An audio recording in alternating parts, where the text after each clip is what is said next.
Bonjour, je suis Aïcha El Hajjami, je suis marocaine, enseignante à la faculté de droit de Marrakech jusqu'à 2005 et actuellement je suis chercheur dans tout ce qui concerne la question des femmes dans la religion, la femme musulmane dans la religion et dans le droit. Juste pour parler de l'expérience marocaine dans le domaine de la réforme du Code de la famille.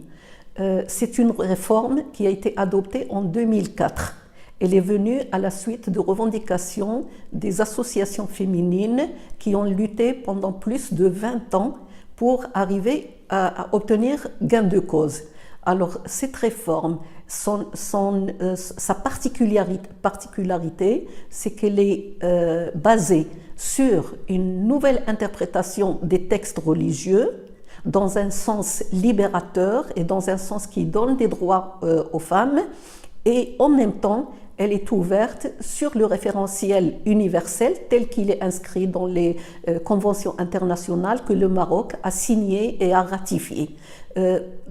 Troisièmement, le troisième référentiel, c'est la réalité sociale de la femme au Maroc. Les femmes au Maroc, elles ont investi le champ du travail, elles ont investi l'enseignement, la médecine, et donc elles sont impliquées dans la vie sociale, culturelle et politique.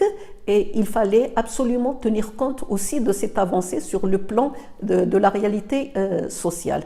Alors, le Code de la famille, il est bien sûr, il est inspiré du rite malikite, qui est le rite officiel au Maroc, mais il s'est ouvert aussi aux autres rites en s'inspirant d'un certain nombre de règles que le législateur marocain a trouvé qu'elles ne sont pas contraires ni au référentiel religieux, ni à la réalité marocaine. Et donc, à partir de là, on a pu réformer, par exemple, l'institution du mariage.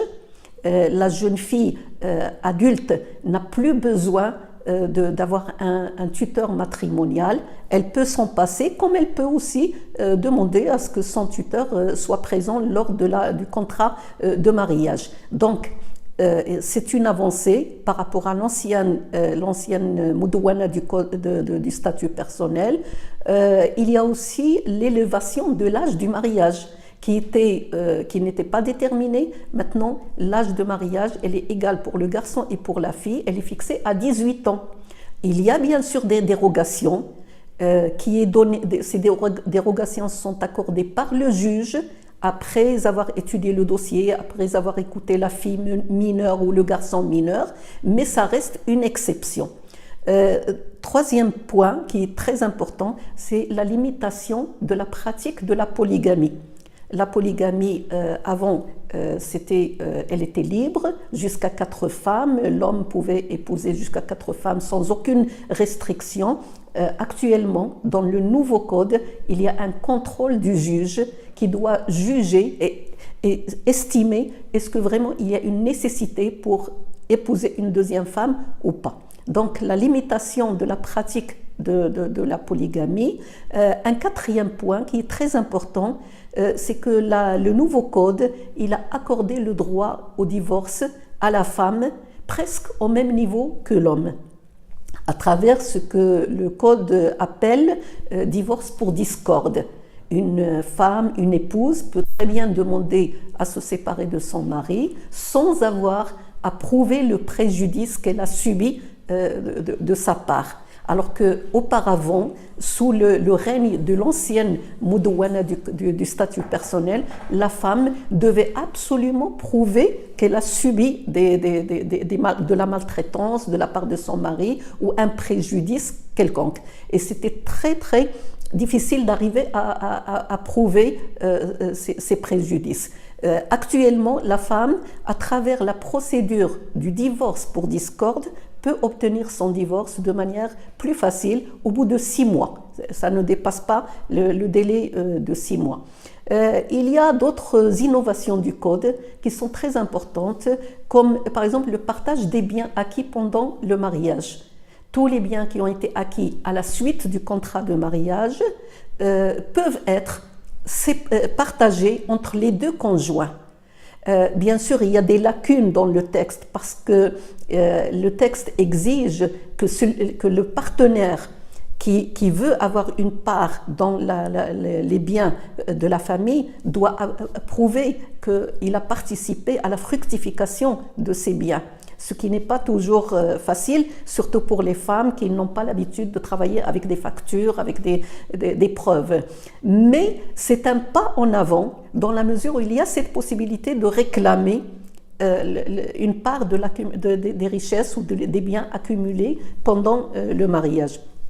Et je trouve que c'est une justice économique rendue à la femme qui travaille et qui, à la suite d'un divorce, peut se retrouver sans rien.